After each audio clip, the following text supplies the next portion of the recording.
মাননীয় সদস্য আবুল হাসনাত, কুমিল্লা 4। ধন্যবাদ মাননীয় স্পিকার।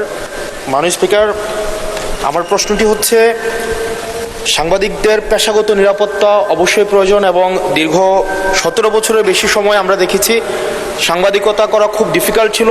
সেই সময়েও ঠিক সেই সময়টিতেও অনেক পেশাদার সাংবাদিক তারা পেশাদারি দায়িত্ব পালন করে গিয়েছে। আমার প্রশ্নটি হচ্ছে, আওয়ামী লীগের সময় যেসব সাংবাদিক পরিচয় দিয়ে যারা গণহত্যা, যারা ভোট চুরি, গুম, খুন, ব্যাংক ডাকাতি, সেগুলোর বৈধতা এবং সম্মতি উৎপাদন করেছে মিডিয়াগুলোতে, এবং যারা আজকে সরকার দলে আছে বিএনপির সর্বোচ্চ নেতা বর্তমান প্রধানমন্ত্রী, উনাকেও বিভিন্ন ষড়যন্ত্রকারী, দেশদ্রোহী হিসেবে আমরা দেখেছি বসুন্ধরার ইস্ট ওয়েস্ট মিডিয়া বিভিন্ন সময় নিউজ করেছে। এবং আজকে যারা বিএনপি এবং জামাত আছে আমাদের এই সংসদে, তাদেরকেও বিভিন্ন সময় তাদেরকে হত্যা করার সম্মতি উৎপাদন করেছে কিছু মিডিয়া এবং কিছু নামদারি সাংবাদিক। এই সাংবাদিকগুলোকে বিভিন্ন হাউজে আবার এখন বর্তমানে পুনর্বাসন করা হচ্ছে। এই জুলাইয়ের পরে এখন টিভি থেকে জুলাইয়ের পক্ষের যারা সাংবাদিক ছিল তাদেরকে বের করে দেওয়া হয়েছে, সময় টিভিকে দখল করা হয়েছে। ইস্ট ওয়েস্ট মিডিয়া অর্থাৎ বসুন্ধরা গ্রুপের যে মিডিয়াগুলো রয়েছে তারা প্রতিনিয়ত আওয়ামী লীগের পক্ষে সম্মতি উৎপাদন করে যাচ্ছে।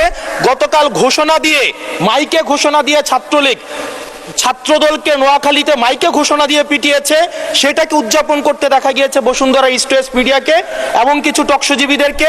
আমার মাননীয় মন্ত্রীর কাছে প্রশ্নটি হচ্ছে, এইসব যারা এই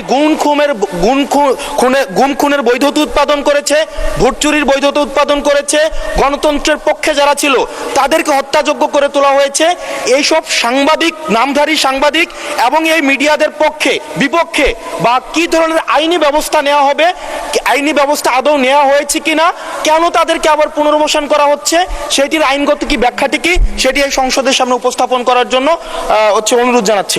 ধন্যবাদ। Our friend and opposition member একটি প্রশ্ন করলেন না, কয়টি প্রশ্ন করলে ফেলেছি। আমরা একটি কথা বলতে চাই, গণমাধ্যমের স্বাধীনতা রয়েছে, তবে দেশের প্রচলিত আইন অনুযায়ী সকল যারা এই গণতন্ত্র সমুন্নত রাখার বিপক্ষে কাজ করবে, গণতন্ত্র ধূলিসাৎ করার কাজ করবে, কোনো সন্ত্রাসের কাজ করবে, সে যেই হোক, সে আইনের ঊর্ধ্বে না, তার বিরুদ্ধে প্রচলিত আইনে ব্যবস্থা নেওয়া হবে। সেটি যেই সাংবাদিক হোক, আর আমাদের পলিটিশিয়ান, বিজনেসম্যান, চাকরিজীবী আইনের ঊর্ধ্বে তো কেউই না। কাজেই কেউ যদি আইনের বিপক্ষে কাজ করে তার বিরুদ্ধে বাংলাদেশ জাতীয়তাবাদী দলের নেতৃত্বে যে সরকার গঠন হয়েছে, মাননীয় প্রধানমন্ত্রীর নেতৃত্বে যে সরকার গঠন হয়েছে, সেই বিরুদ্ধে নিশ্চয়ই প্রচলিত আইনে ব্যবস্থা গ্রহণ করা হবে। ধন্যবাদ মাননীয় স্পিকার।